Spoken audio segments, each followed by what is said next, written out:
Assalamualaikum warahmatullahi wabarakatuh.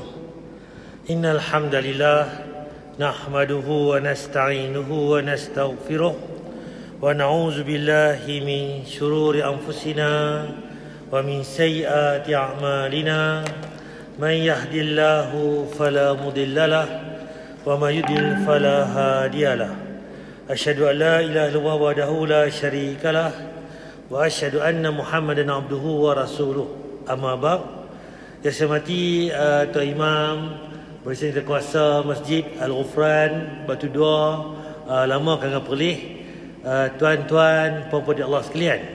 Pertama sekali marilah sama-sama kita manjatkan rasa syukur kita kepada Allah Subhanahu Wa Taala limpah kurnianya dengan rahmatnya diberi masa kepada kita, diberi tenaga, diberi kesihatan dan juga kesempatan pada hari ini dapat sama-sama kita hadir untuk sama-sama kita solat subuh berjemaah dan dapat sama-sama kita sambung kuliah mingguan kita, iaitu kuliah subuh setiap hari Ahad, minggu kedua dan keempat, insya-Allah tuan.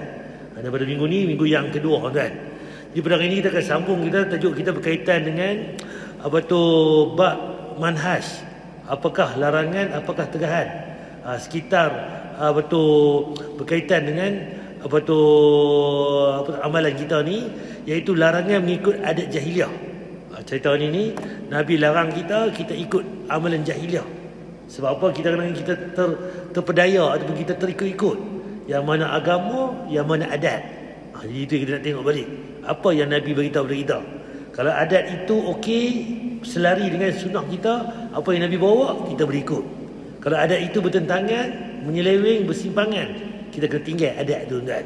Apa cerita dia tentang tajuk kita hari ni tuan. Sebelum saya nak pergi ke tajuk kita hari ni, kita akan tengok sikit berkaitan dengan doa yang terbaik. Apakah doa-doa yang terbaik yang boleh kita amalkan dalam kehidupan kita ni. Jadi tuan, yang pertama tuan, apa yang Nabi ajak, apa yang Allah beritahu tentang doa ni tuan.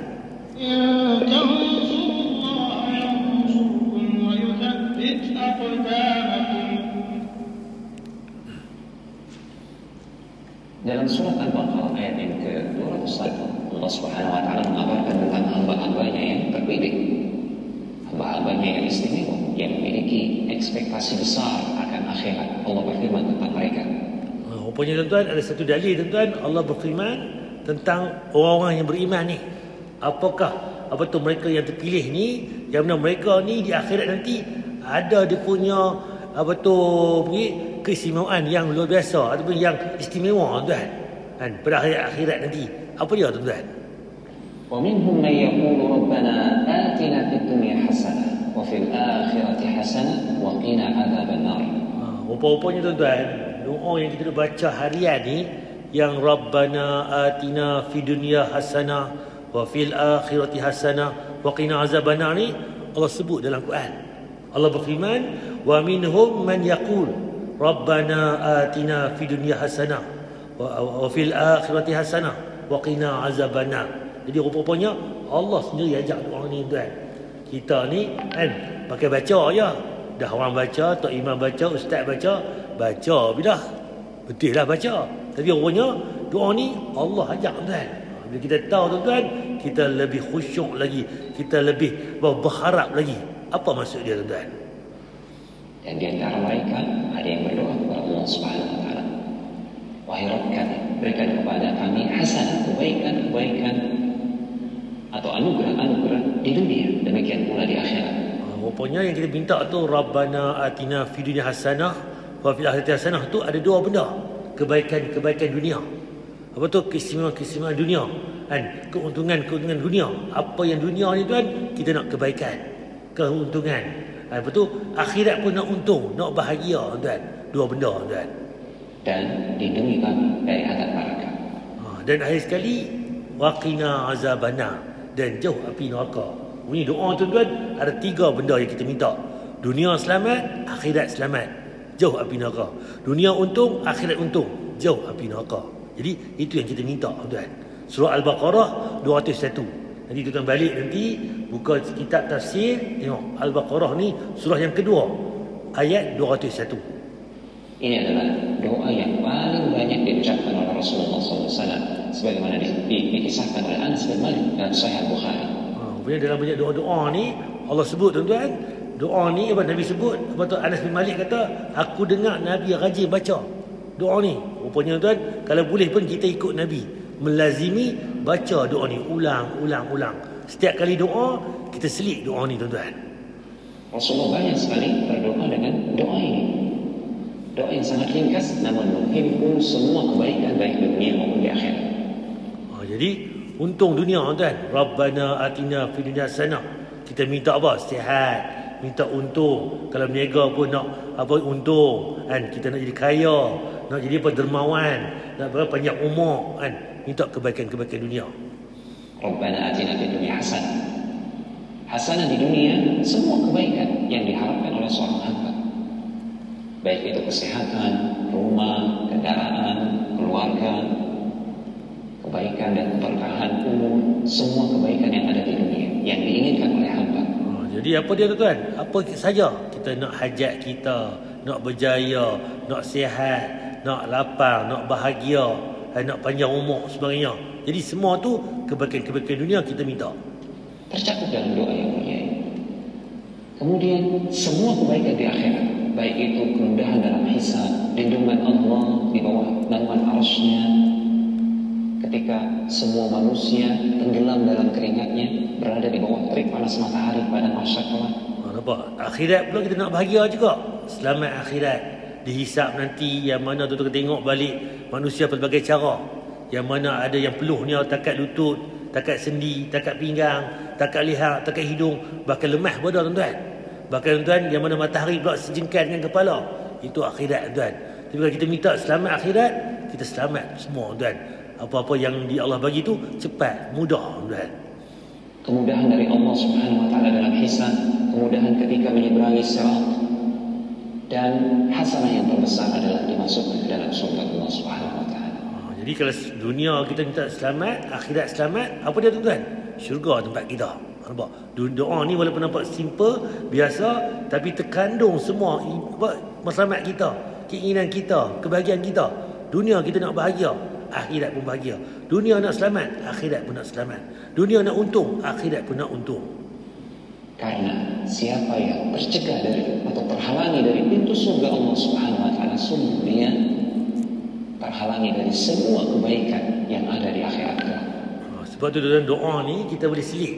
Bila tuan-tuan? Dalam doa kita harian. Ketika sujud boleh perbanyakkan doa, sebelum bagi salam boleh perbanyakkan doa. Selepas salam tu kita wirid-wirid, kita angkat lagi tangan, tambah lagi doa. Ketika hujan lebat angkat lagi tangan doa. Ketika hari Jumaat, petang Jumaat, asar ke maghrib tu yang mana doa yang mustajab. Jadi banyak tuan-tuan.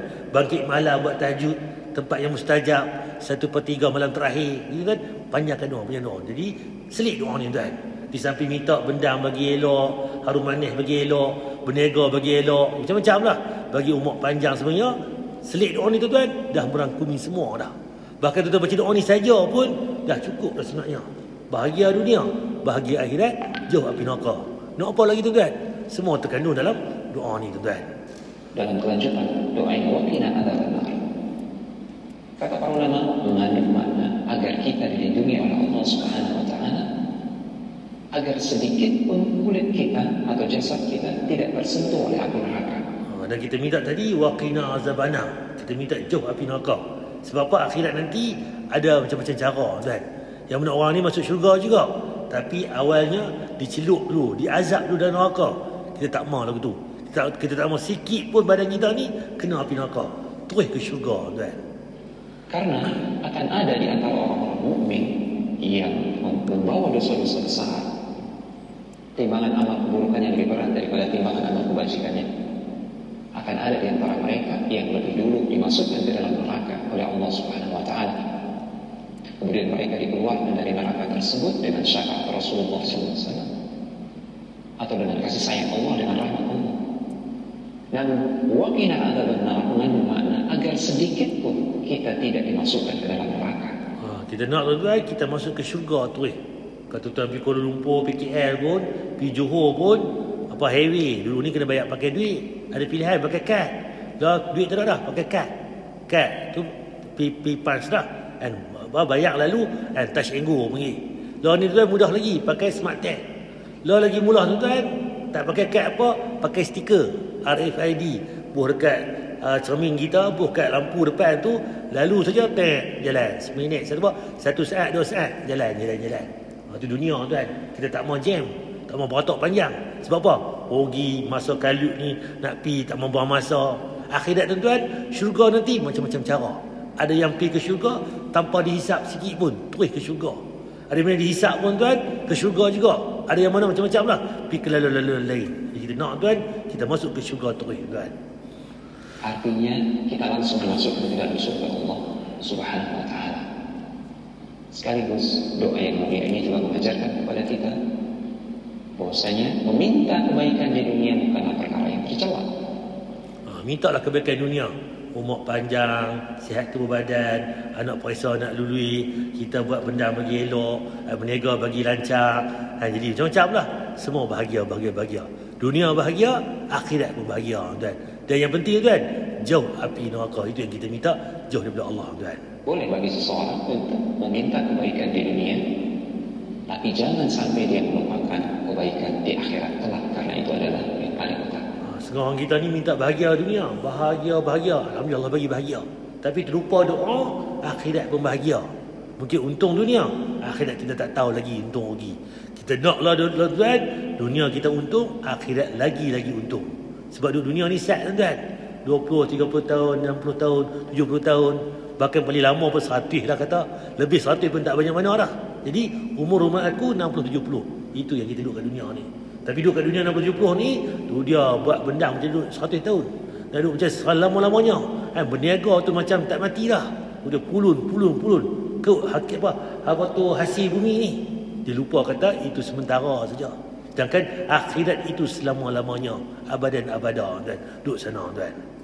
Anas bin Malik ketika mendapatkan ilmu tentang doa ini adalah doa yang juga paling banyak beliau ucapkan. Karena kalau beliau mengetahui bahwasanya ini adalah doa yang paling banyak diucapkan oleh Rasulullah SAW, beliau pun mengamalkan hal yang sama. Beliau banyak sekali berdoa dengan doa ini. Bahkan ketika diminta berdoa oleh para sahabat yang lain, Anas bin Malik mengajarkan doa ini. Jadi Anas bin Malik ni nampak kata dia pulun doa ni. Semua doa tuan dia akan baca doa ni, dia selit. Jadi kita boleh tuan, dalam doa kita ni minta apa macam-macam, selit doa ni. Di awal pun boleh, di tengah pun boleh, di hujung pun boleh. Kalau tuan perasan kita amalan kita, doa ni kita berhujung. Majlis rasmi ke, dia baca macam-macam doa lain, lah kali Rabbana atina fid dunya hasanah, tutup doa ni tuan. Pun boleh. Nak baca awal pun boleh, nak buat tengah pun boleh. Sebab Nabi tak beritahu dengan jelas nak doa ni tak mana. Tapi yang penting tambah doa ni, selit doa ni ketika berdoa. Itu yang amalan Nabi buat. Dan Anas bin Malik pun dengar lagu tu, dia pun rajin tak tinggal doa ni tuan-tuan. Jadi kita boleh panjangkan doa ni. Okey, tuan, kita pergi tajuk kita hari tu tuan-tuan. Ni tajuk kita 2 minggu lepas, iaitu ulang kaji larangan membenci sunnah Rasulullah SAW dalam seluruh perkataan dan perbuatan. Ini cerita dia yang mana ni kita benci sunnah Nabi ni. Bahaya tuan. Ada orang gini lagu ni tuan. Apa dalilnya? Surah Al-Ansyar ayat 7. Apa yang diberikan Rasul kepadamu, maka terimalah ia. Apa Nabi bagi, terima. Dan apa yang dilarang bagimu, maka tinggalkan dia. Ini cerita dia, Allah beritahu. Apa yang Nabi larang, tinggal. Apa Nabi suruh, buat. Apa yang Nabi larang itu, sama macam mana aku larang juga. Apa yang Nabi suruh itu, sama macam mana aku suruh juga. Jadi apa yang Nabi buat suruh ni bukan ikut hawa nafsu dia, seperti mana Allah nak, seperti mana Allah perintah.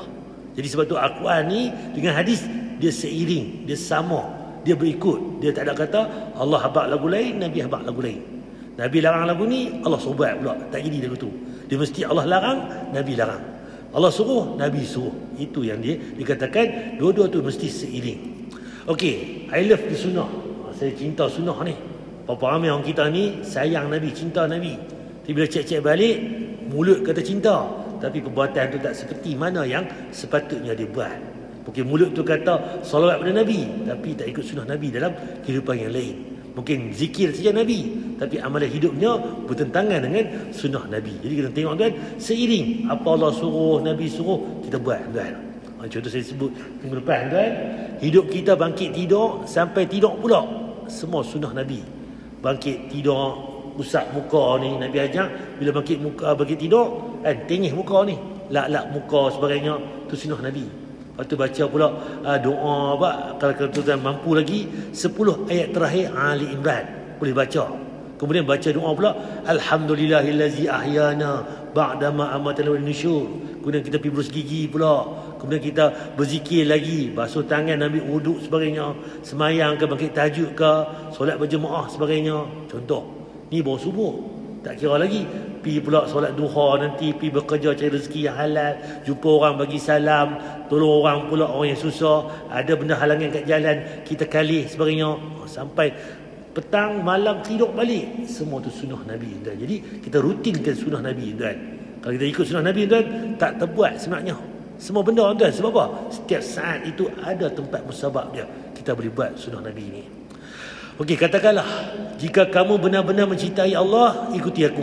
Nampak? Allah kata, kalau betul sayang Allah, ikut aku. Nescaya Allah mengasihi dan mengampuni dosa-dosamu. Nampak, tuan? Jadi ikut sunnah Nabi, ikut Allah, tuan. Ali Imran 31. Okey, itu tajuk minggu lepas, 2 minggu lepas. Kita pergi tajuk kita hari ini, iaitu larangan mengikut adat jahiliah. Macam mana adat jahiliah, tuan? Kita nak semak balik, nak ulang kaji, tuan.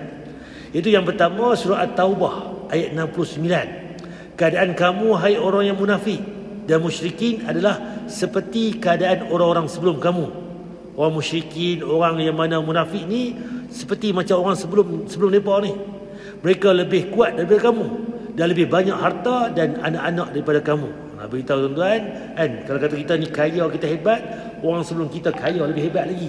Kan, Babylon apa semua tu, yang mana harta-harta Qarun dulu ni lagi kaya daripada kita. Kalau kita di jutawan pergi kat Arab tu, tengok Abu Dhabi, bangunan pencakar langit, macam-macam binaan, kaya dah Islam kita ni. Tapi zaman Qarun dulu ni, harta Qarun kan tersimpan bawah tanah, tuan, Allah tenggelamkan balik apa harta-harta depa. Nak berkata kalau kita kaya, orang sebelum kita kaya lama dah. Kalau kita hebat, orang sebelum kita hebat lama dah. Kan? Maka mereka telah menikmati bahagian mereka. Mereka dulu ni dah rasa nikmat mereka. Dan kamu telah nikmati bahagianmu. Kita pun dah rasa nikmat kita lah ni, tuan-tuan. Sebagaimana orang yang sebelummu menikmati sebahagiannya. Dan kamu mempercakapkan hal-hal batil, hal-hal yang bohong, yang tak betul, sebagaimana mereka cakapkan. Kalau kita duk bohong sebagainya, mereka lama dah cakap bohong, tuan. Mereka itu amalannya menjadi sia-sia di dunia dan akhirat, dan mereka itulah orang yang rugi. Kalau kita ikut mereka, tuan, kita rugi, tuan. Kena berhati-hati. Sebab tu Al-Quran ni ibrah. Apa Nabi beritahu balik, apa yang berlaku lah ni, jangan jadi macam zaman dulu ni. Kalau hampa kaya hebat, orang sebelum kamu dah kaya hebat dah. Kalau hampa kata hampa kemah masa polis kita ni, orang sebelum kamu kemah lagi dah. Tapi berhati-hati, sebab apa? Mereka semua ni sia-sia saja amalan di dunia mereka. Bahkan di akhirat tak ada apa pun. Mereka itu dah orang yang rugi. At-Taubah ayat 69. Contoh, tuan-tuan. Ni dah contoh. Apa salah satunya? Zikir, tuan. Dengan gamak ni, tuan.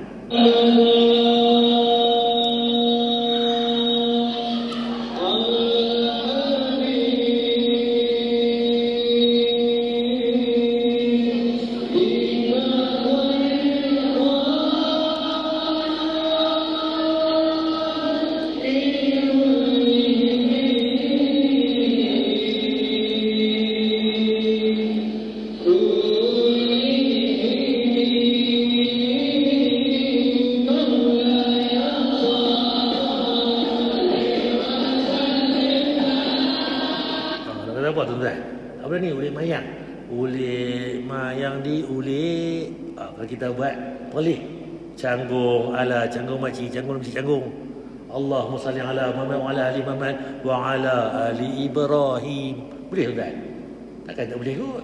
Salawat pada Nabi, cinta Nabi. Jadi tempat kami pula Johor pula Kuda Kepang, cara Kuda Kepang. Kami pula Indonesia, lagu Indonesia. Kami pula apa UK, Amerika. Kami pula orang India, kami pula orang Arab.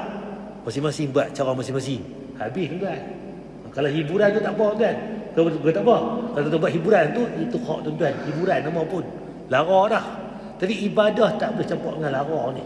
Dia mesti sama macam Nabi buat. Kalau nak salawat, salawat macam Nabi buat. Nak zikir, zikir macam mana Nabi buat. Kan? Kalau apa-apa pun, baca Quran macam mana Nabi baca Quran. Itu agama ibadah. Bukan main celuk-celuk, masuk-masuk macam-macam.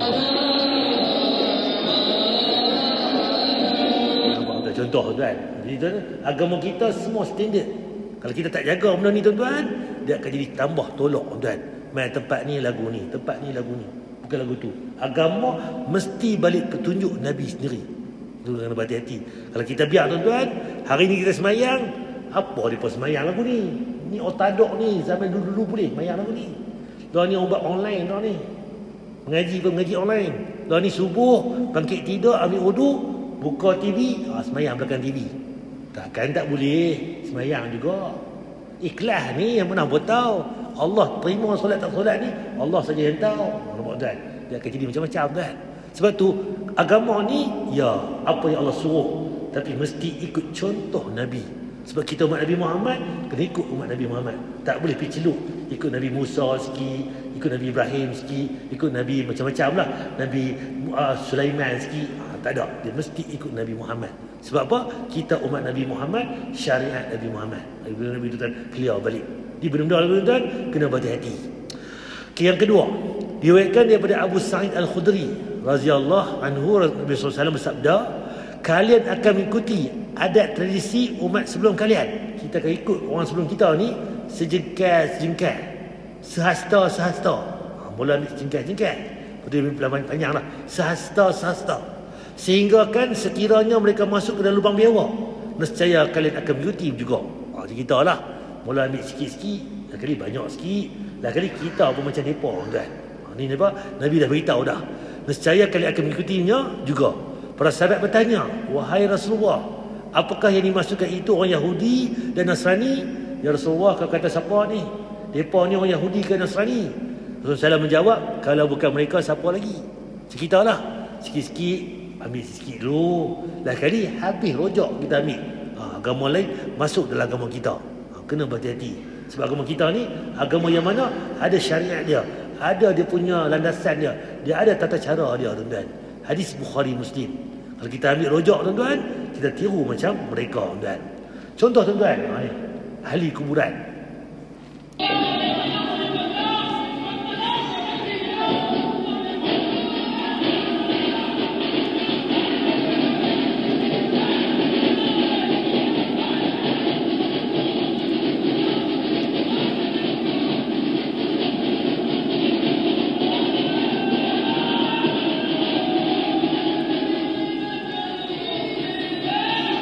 Nak kata apa tuan? Sebab apa saya gambar ni? Mereka ziarah kubur, betul tak? Sunnah ziarah kubur. Tu yang pergi buat bangunan kubur tu ada ni berbunga sebagainya. Lepas tu main buah api pula. Main mana kan? Sebab tu agama kita bukan agama rojak. Nak ziarah kubur ikut contoh Nabi. Macam mana adabnya, baca doa macam mana, kubur tiada binaan, tiada apa semua. Ni binaan buat rumah ni, main mana pula? Kalau dia wali yang hebat pun, tak mana wali pun, semasa hidupnya kita boleh ambil bantuan dia, amal soleh dia, doa sebagainya. Bila dia mati tak ada guna dah. Dia pun nak perlu doa anak yang soleh bantu dia, ilmu yang manfaat, sedekah jariah. Sebab tu dah kena ikut Nabi. Jika kita lakukan tuan, takkan tak boleh ziarah kubur. Mereka ni pandai lagi hebat lagi, buah api pula, persembahan. Pasal apa nak persembahan kan? Dia pergi kat mereka lah, tu kerja mereka. Tak. Sebab apa? Kita kena perangi kan. Sebab apa? Ziarah kubur ni macam mana Nabi abang? Satu A sampai Z. Jelas. Bila buat lagu ni, kita dah ambil Majusi sikit, Nasrani sikit, Kristian sikit, Yahudi sikit. Go. Lagi kita pun tak tahu mana satu betul tak betul. Takkan tak boleh ikut Ustaz no. Boleh ikut lagu ni. Tak tuan. Jadi mesti ikut contoh Nabi. Jadi tuan, sebab tu kita nak perkemas balik, nak clear balik benda-benda yang tak clear ni tuan. Okey. Diriwayatkan daripada Abdullah bin Abbas radhiyallahu anhu bahawa Rasulullah SAW bersabda, 3 orang yang paling dibenci Allah. Siapa yang Allah benci ni? Iaitu pelaku ilhad, mulhid, yang mana dia melampau dalam agama ni di tanah haram. Kedua, pengikut tradisi jahiliah, ikut Arab tradisi jahiliah yang mana orang dah tinggal lah zaman dulu ni, kita naik balik, kita hidup balik. Ataupun yang ketiga, penuntut balas darah seorang Muslim tanpa hak untuk menumpah darahnya. Kita pergi bunuh orang ikut suka kita. Tak boleh tuan-tuan. Jadi cerita dia 3 benda ni Allah marah, Allah benci. Hadis Bukhari tuan. Okey, contoh tuan nak gambar ni. Pembunuhan bayi. Contoh tuan. Nikih bunuh bayi tuan. Zaman kita tuan.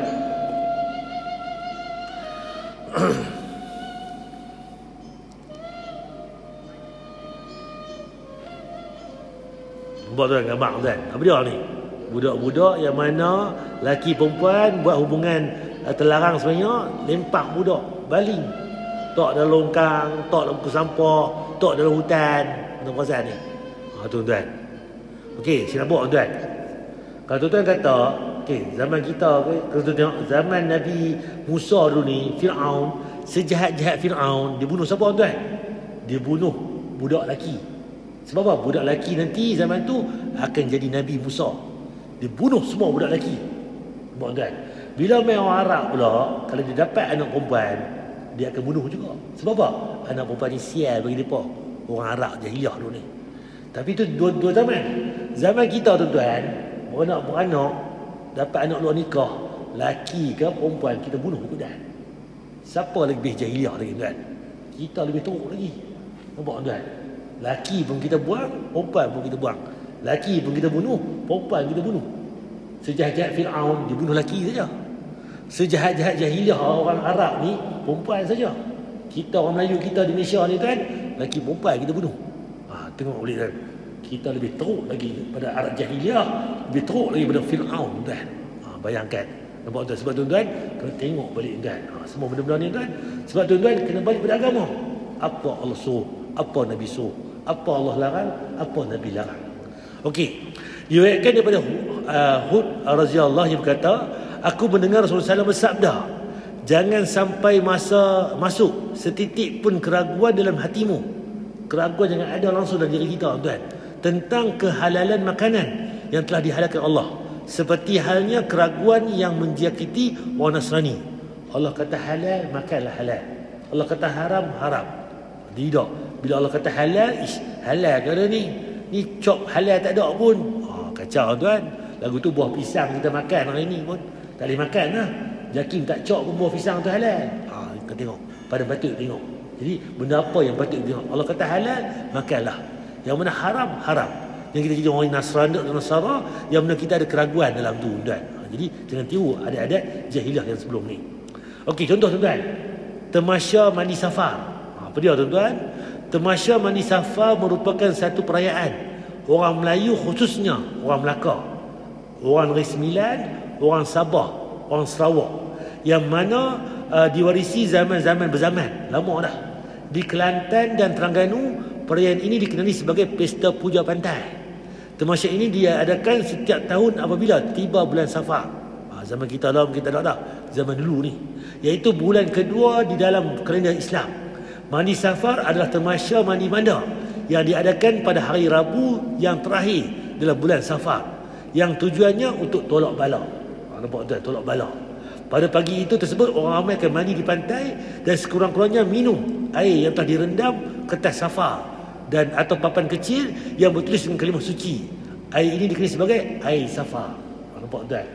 Takkan tak boleh tulis ayat Quran sikit, celup dalam layar, ambil keberkatan. Nampak tuan? Takkan tak boleh nak mandi, buang sial, buang bala. Tak. Tak ada dalam agama kita pun amalan-amalan ni tuan. Nampak tuan? Contoh tuan. Okey, ni zaman kita tuan. Lah ni masih ada lagi golongan ni, kan?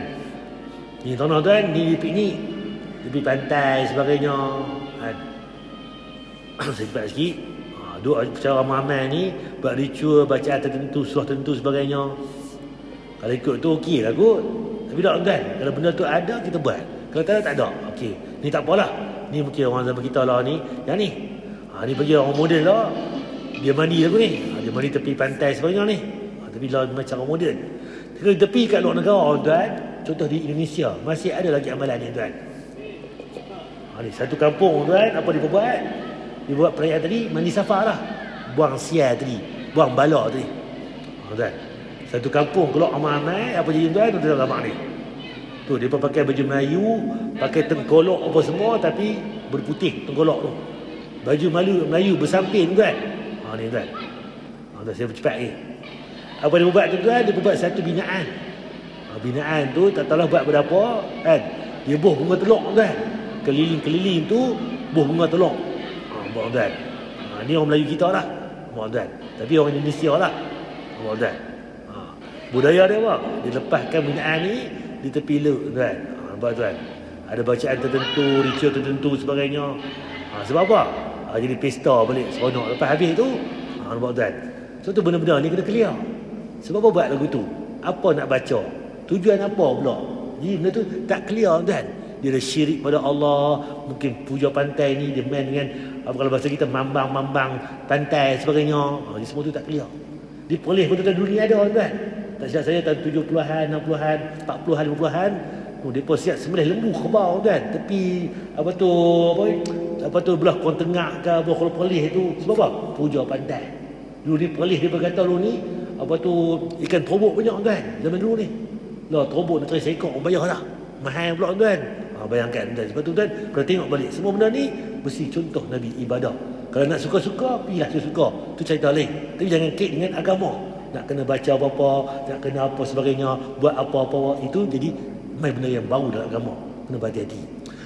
Okey, pada suatu hari Nabi SAW masuk ke dalam masjid. Kemudian beliau mendapati tali. Nabi masuk dalam masjid, dia nampak ada tali diikatkan 2 tiang. Kemudian baginda berkata, apakah ini?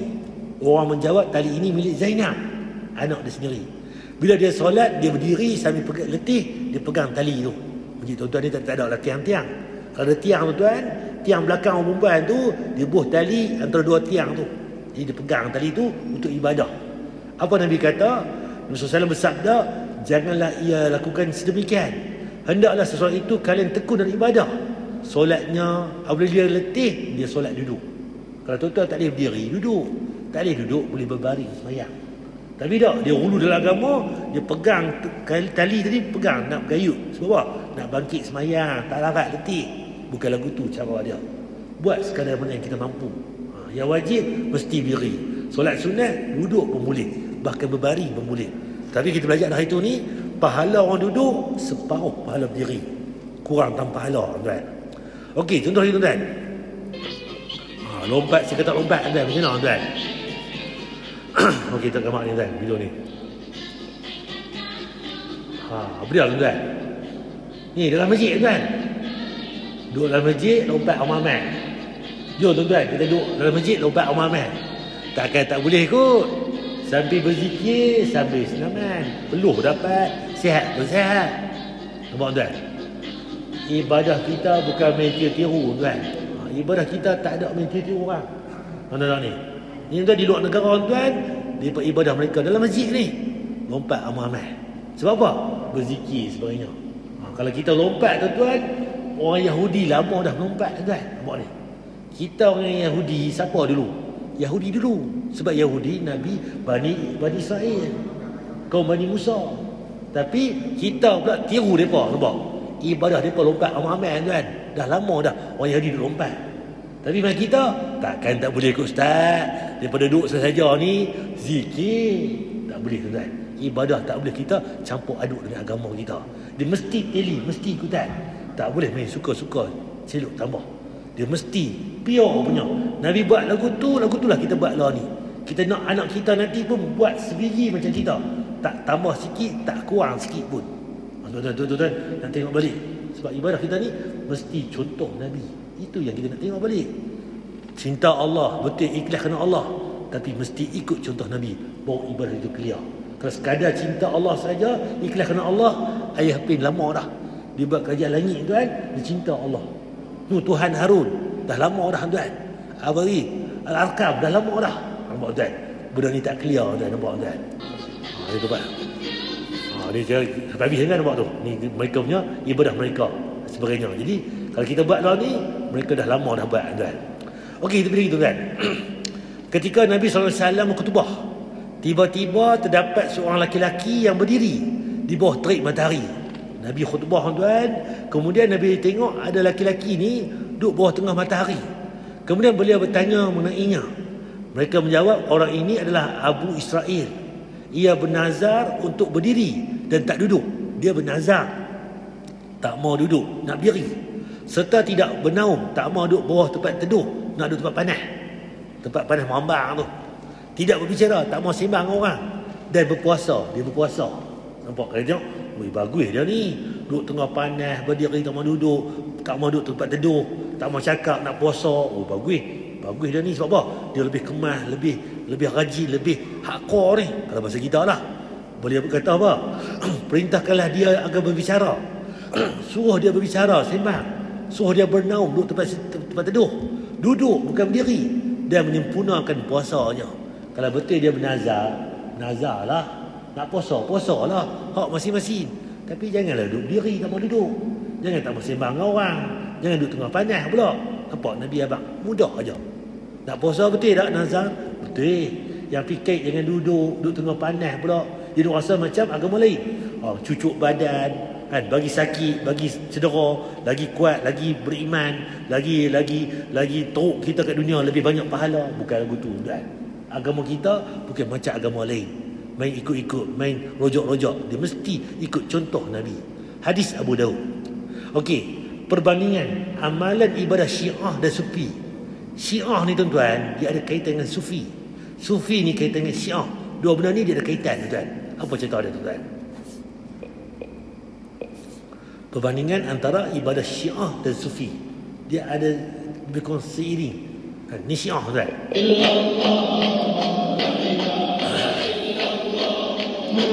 Dia akan tepuk badan, tuan.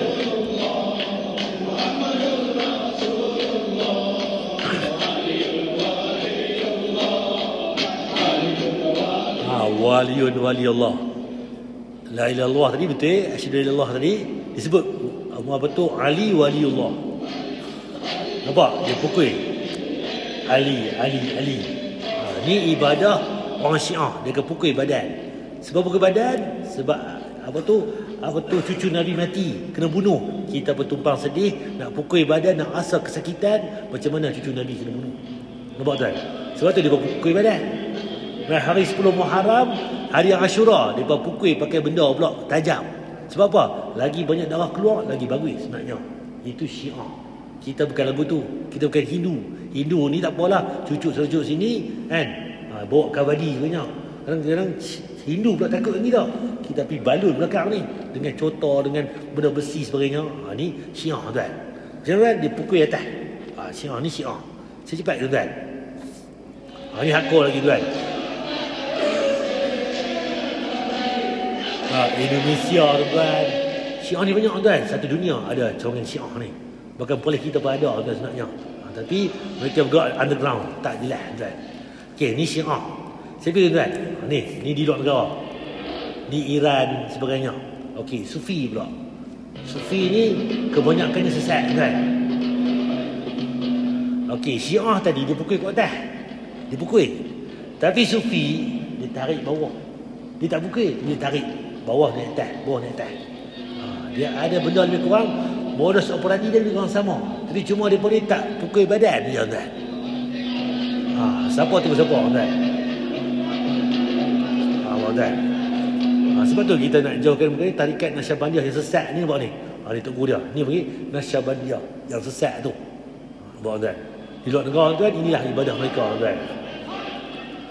Nabi beritahu apa? Allah kata, berzikir kepada aku. Duduk boleh, berbaring boleh, berdiri boleh. Dan rasa takut, khauf, Allah abang. Zikir pada aku, rasa takut. Kalau macam ni, takut macam tu, tuan. Siap gembira lagi, siap seronok lagi. Nampak, tuan? Beza, tuan. Allah habaq lagu lain, dia perbuat lagu lain. Nabi habaq lagu lain, dia perbuat lagu lain. Tuan. Sebab itu agama kita ni bukan candu, bukan main ikut suka, main ikut dan, tuan. Ni, tuan. Sama aja ni pun. Tak silap dia diperoleh kita pun dulu ada, tuan. Dan 70-an, 80-an tu dia ada zikir-zikir pun more, kan? Dia macam apa bahasa dia lah, kan? Jenis ni, ni pun dulu mungkin ada amalan-amalan. Tapi law ni dah clear dah. Dan semua tahu benda tu tak ada dalam asal usul dalam agama, tuan. Okey, diriwayatkan daripada Abdullah bin Abbas Rasulullah radhiyallahu anhu bahawa Rasulullah SAW bersabda, bukan daripada golongan kami, laisa minna, bukan daripada golongan kami siapa saja yang mengamalkan sunnah selain sunnah kami. Ikut sunnah bukan sunnah Nabi. Jadi kalau kita buat, tuan, alah benda ni bagus, takkan salah, takkan tak boleh, bukan lagu tu. Dia mesti ikut contoh Nabi. Mesti apa Nabi buat baru kita buat. Nabi tak buat, jangan buat. Sikit pun jangan buat, tuan. Sebab apa? Berhati-hati dengan benda yang diada-adakan ni, tuan. Allah, tuan, seperti dekat ni, kan. Kalau tuan nak tanya, tuan, tentang tajuk kita ni berkaitan dengan apa yang Nabi bawa ni, ikutlah. Apa Nabi larang, tinggallah. Kalau nak buat pula, macam mana Nabi buat? Itu yang kita kata ibadah. Semayang tadi dah, kan. apa zikir kita macam mana, puasa kita, zakat kita, haji kita, dan semua tu mesti ikut contoh Nabi.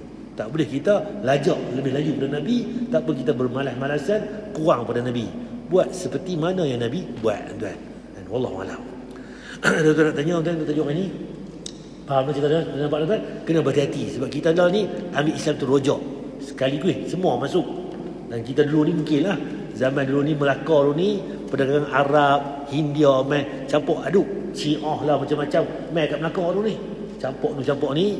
Bila mai kita lah ni, kita tahu dah mana yang betul, mana yang tak, mana yang sahih, mana yang tak betul, tuan. Kita tengok balik. Semua balik kena balik qala Allah qala Rasul. Kalau ikut mazhab pun ikut betul-betul. Dia akan sama macam mana Nabi bawa. Ni tak kata ikut mazhab. Tapi dalam mazhab itu kita campur aduk dengan apa-apa yang tak ada dalam mazhab pun. Sebab mazhab ni bantu kita kenal agama. Kita terbalik, mazhab aku, hang. Nampak? Di situ dah tak betul dah. Jadi serta dia, semua mazhab itu balik pada Nabi SAW. Sebab apa? 3 kru yang terbaik. Sayang Nabi itu para sahabat, tabi'i, tabi'ut tabi'i. Mazhab termasuk 3 kru yang terbaik. Boleh ikut. Tapi apa-apa pun mesti ambil kepada Nabi balik. Allah kata apa? Nabi nombor 2. Amalan para sahabat, tabi'i, tabi'ut tabi'i. Dia main ke bawah. Bukan bawah ni atas. Dia mesti daripada atas turun ke bawah. Bawah betul. Kalau bawah ni atas, tu jadi ayah pin. Takkan salah. Tok guru kami, nampak dia kenal tok guru dia. Baru kenal Allah, baru kenal Nabi. Dia mesti kenal Allah dulu. Kenal Nabi, baru dia main ke bawah. Jadi kita kena betul-betul balik. Masyarakat kita ni, dia ikut logik akal dia. Agama bukan logik akal semata-mata. Ya, logik akal, tapi dia mesti qala Allah, qala Rasul. Dan dia main ke bawah, tuan. Tuan ada tuan nak tanya apa pun, tuan? Untuk tajuk hari ni. Kalau dapat saya berhenti dekat ni, insyaAllah minggu depan kita akan masuk 2 minggu lagi tajuk baru pula, tuan. Tentang yang bab ilmu dah. Ni bab manhaj. Kita akan masuk nanti bab taharah. Apa-apa tentang taharah ni, bersuci. Wallahu a'lam. Ada tak nak tanya? Tak nak, insyaAllah lah. Saya berhenti dekat ni.